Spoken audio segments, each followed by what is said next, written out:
আমরা কিন্তু আসলে বলতে পারি যে জনগণের ভাষায় ডক্টর মোহাম্মদ ইউনূসের প্রতি বা অন্তর্বর্তীকালীন সরকারের প্রতি জনগণ কিছুটা হলেও আস্থা হারিয়েছে।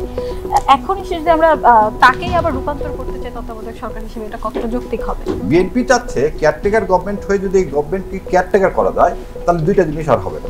একটা হচ্ছে সংস্কার হবে না, বিচার হবে।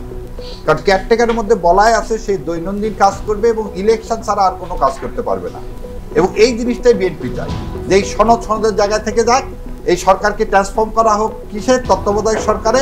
তাহলে হবে কি, এখানে ভোট করে চলে যাবে, সেই ইউনূস হোক আর যায় হোক, কারণ তাদের তো একটা মাত্র লক্ষ্য তো ক্ষমতায় যাও। মানুষের ভাগ্য পরিবর্তনের জন্য তো তারা যাচ্ছে না।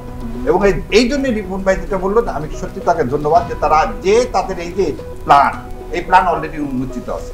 আজকে ওনারা এখনো রায় হয়নি, আজকে একটা হিয়ারিং চলতেছে। এখনই তো ইউনূস সাহেবকে যে বলতেছে আপনার how you can transform from a interim government to caretaker. দ্বিতীয় আরেকটা জিনিস উনি বললেন যেটা জনগণের আস্থার এই সরকার, এই কথাটাই আমরাও বলতেছি জনগণের আস্থার সরকার। মানে আপনারা কারা? মানে আপনার পরিচয়টা দেন।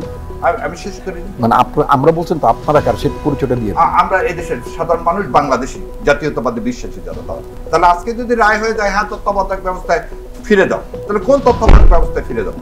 জুলাই সনদে সাইন করলাম, সেই নতুন ফরম্যাটে আমরা ফিরে যাব না ত্রয়োদশ সংশোধনীতে যে তত্ত্বাবধায়ক ব্যবস্থা ছিল সেই ব্যবস্থায় ফিরে যাবো? প্রথম কথা, রাজনৈতিক বন্দোবস্তের জন্য তত্ত্বাবধায়ক সরকারকে আপনি যে নামেই ডাকেন, গোলাপকে সে গোলাপ এবং সে সৌরভ ছড়াবে। সো ইউনূস সাহেবকে যে নামেই ডাকেন, উনি এদেশে যতদিন পর্যন্ত সংস্কার, বিচার এবং নির্বাচন না হচ্ছে ততদিন পর্যন্ত উনি থাকবেন, এবং সেটা ফেব্রুয়ারির 15 তারিখ।